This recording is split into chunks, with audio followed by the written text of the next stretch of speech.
দেখেন এটা এই যে ফেরোমন ফাঁদ, এই দুইটা এই জৈব বালাইনাশক, এই দুইটা ব্যবহারের ফলে আপনার কেমন উপকার হয়েছে বলেন?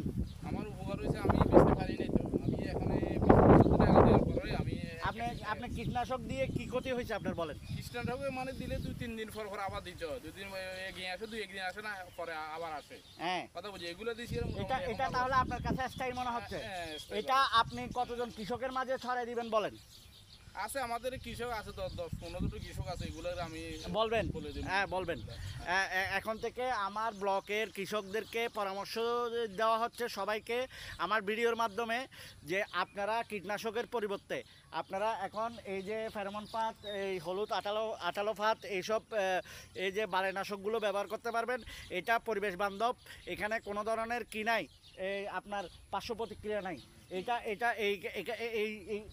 এইগুলো ব্যবহারের ফলে যদি আপনি সবজি খান তাহলে আপনি সম্পূর্ণ নিরাপদ থাকবেন।